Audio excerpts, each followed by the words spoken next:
make an early move. He's coming and coming quick. Alan Grice shooting down the outside now, making up plenty of ground. Peter Brock, these things round here are sensational. Let's go back to a first corner incident just seconds before you joined us. Cars going every which way. Peter Brock, you'll notice here in the chicane, these 3,500-pound NASCAR stock cars can block a track very quickly. And I'll tell you something else. There is no yellow flag here today. We've got a yellow flag on the track. No pace car. Now the yellow flag will come out, Peter, but they've got to complete 10 laps. See, these races can be won under yellow flags. What means now they'll clear the carnage off the tracks, but they've got to run the 10 laps. Okay, well, what we're believing would happen is that this is a race. This is a race in the same way that we would run a race here. It's on for young and old. Well, it's got to be 10 green flag laps. The yellows will not count here at Surfers because it is the distance of 10 green flags. Remember, Darrell, we had a lot of yellows last year. We've got to complete these yellow laps will not count. We've got to complete 10 green flag laps. The red flag is out. The red flag is out, which means the cars will come down to a stop because we've got to clear the carnage. There's no way through on that chicane area. The cars have blocked the track. But remember what Billy has just said, we will not have a race won under yellow flags. I think that's a big move up here. They've got to run 10 green flag laps.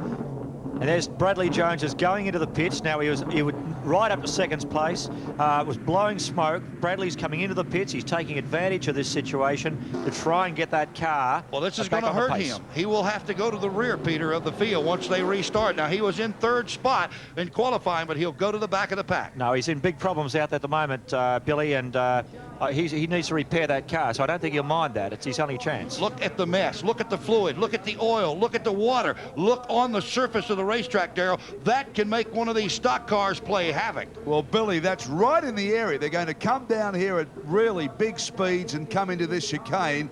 So they're going to try and clear that the best way can. Now, this is what happened. Billy, call the action for us here. The early green flag action, of course, and we had 30 of these stock cars and Warlords coming down for a fast green at about 180 miles per hour. All of a sudden, O'Brien gets through. We see Taylor hit the binders. Here comes some of the other cars. Robin Best gets sideways. Then the rookie that was driving one of the Ian Thomas cars, and the 17 car is the one that has trouble, and that is the one being driven by Tony Southwell. He is literally blocked and nailed, T-bone right there out of that chicane. There's the car there. Tony Southwell's car has been moved over to the wall area there. You can see the damage that was sustained. What bad luck, but I guess that's NASCAR racing. You're going to put that many cars into that little corner. Something's got to give. Well, on that first corner there, we saw that replay. Bradley Jones showing his... Gee whiz, there's a mess. Ken Laws's car.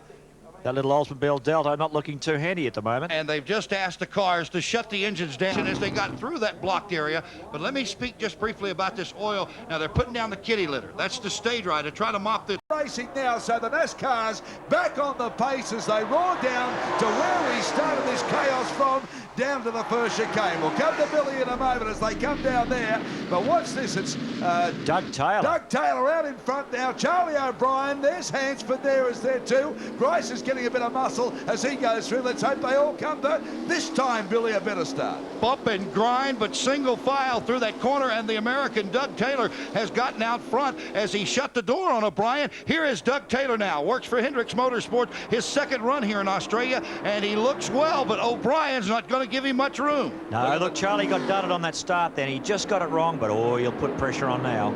So Charlie O'Brien is in second spot, then it's Greg Hansford.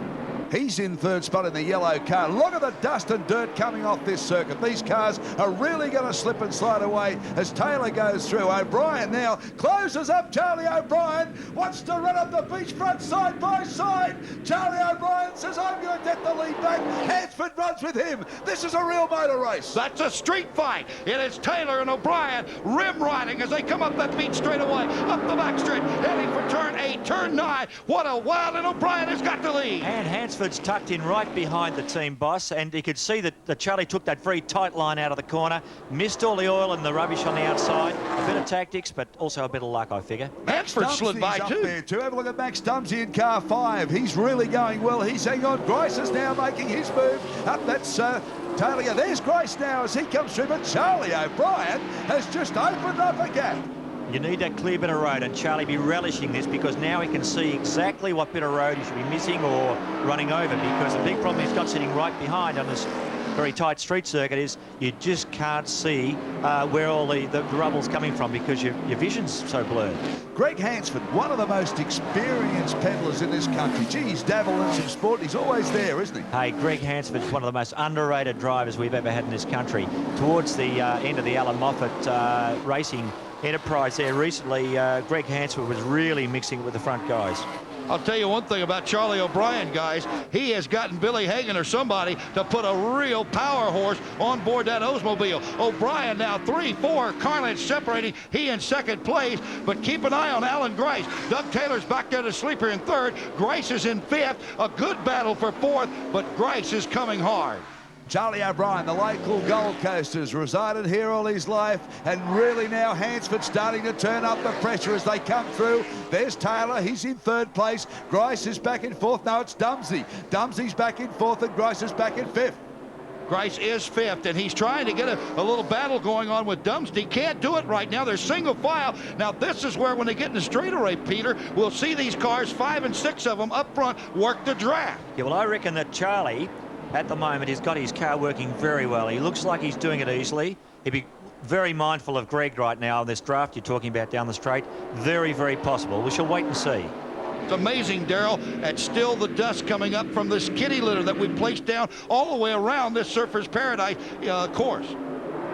Well, we can see that the guys now already lapping Paul Freestone in the Mobil 1 motor car, obviously experiencing some sort of problem. So Charlie O'Brien coming down the straightaway. There's Alan Grice now, makes the shift in the car. That big air hose is just blowing nice cool air on. That's the Gricey view as he has as he comes down to this chicane area. He's chasing up Max Dumsey in the red car, and he's waiting for Taylor, who's in second place. But Charlie O'Brien has come out of the clouds. He muffed the start, but really powered his way through. And Alan Grice, you can see they're pulling out of that slipstream area quite deliberately, I feel, to try not to pick up that kitty litter. It's not good on engines and carburetors, and I don't think he'd be taking it easy his first couple of laps. Well, Charlie O'Brien now stating a little bit of a buffer going on Greg Hansford. Now, look, there's a bit of a move coming through. Grice is trying to push him, shove his way past Max Dumsey. Gricey making a move now up the inside.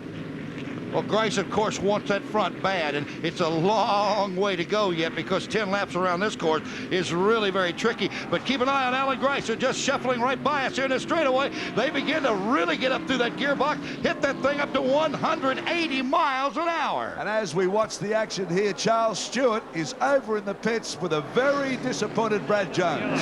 Yes, Brad, you didn't get very far in this race today. What happened? Well, about quarter of a lap. You know, it's very disappointing. The boys have put a lot into it, and it's my first run, and quarter of a lap, it's done something to the engine, and we're out. But you'll have another go tomorrow with the new engine? Well, yeah, we will. We'll put another engine in, and, you know, Castrol will put a lot in to get us here. Only problem is we're off the back of the grid, but at least we'll be there. That's motor racing. Thank you very much. Thank you. Brad Jones with a new engine for tomorrow. You can see a bit of carnage down the bottom of the circuit. That's the reason for the flag, and that's a 9 car there. Wow. Well, the 9 car was involved with the 7 car in an altercation down in one of the turns, and we'll give you that turn in just a moment. It was the Barry Blake car tangling with the Channel 9 automobile, Darryl. Tony Howlett. Here's the replay of the incident as they come down onto that straightaway that leads up onto that beachfront strip. You can see the dust and grime that's been laid down. Oh, the big spin from 7. Gee whiz, Doug Taylor just got through that one. And so did Rodney Combs, the American driver. Now there's 9 and 7 at it. Is this a ratings battle? Peter, that was a good one right there. There'll be no rating jokes. Well, there's Grice just going by the turn. Here's Kim Jane in the Goodyear car. And then the Mobil car, the car number 83, of course, is that young California driver by the name of Jerry Bowers, who was on the plane with us coming over here. Jerry has high hopes of being a full-time campaigner here in Australia. There's another young fellow in here that we should take some attention if we can find the car. The car is 44. His name is Adam Pay. And at Nines Bible to Sports, we did a story on him last year. He won the... In Bristol, Tennessee, and places like Darlington and the mile-and-a-halfs like Charlotte. Daryl, they're literally cocking those binders, hitting them in the turns, letting off, up through the gearbox. You know, they fight these things. Hey, brakes go through more torture on a NASCAR than any other part except for the transmission. Now, look, I heard with interest Jackie Stewart's comments earlier on the I didn't qualities like him too much. I'm going to be honest with you. Jackie called him a clumsy car. There's nothing clumsy about a NASCAR. They're really a supercar to drive on an oval. Maybe a little bit bulky on a road course, but on an oval, they're a super automobile. Ask Dale Earnhardt. He's won $15 million in one. Has Jackie Stewart won $15 million in a NASCAR? No. If he had, he'd probably have $14,999,000 of them left. Well, you two, Stobbart and O'Brien, Hansford, Taylor, Dumsey, Grice. They're the top five. Let's step in between here. It's getting a bit tense up in the commentary box, I'll tell you. Probably a little tense in the studio, too, if Jackie's listening. Well, I think the world of Jackie Stewart. I mean, I just disagree with him. Well, you can beg to differ, Big Billy, and you're big enough that I don't think Jackie's going to argue. But the yellow flag's still out. We're told it'll be a green flag as they come around for the start line, and they'll make their way down this way very shortly. There's Howlett's car. Scars. You know that? There's plenty of tape being used, lots of gaffer tape to come out, patch them up again and keep them on the road. There's the 9 car there. That's Howlett's car. He was very lucky, came around the corner and just pulled up in time from that 7 car, which was Kerry Blake. Okay, looking through the window. That chicane again, it's O'Brien's there. O'Brien gets that power down, and he really is driving well. Charlie O'Brien, the Gold Coaster here, has got Hansford behind him. Then there's Taylor. Through they come.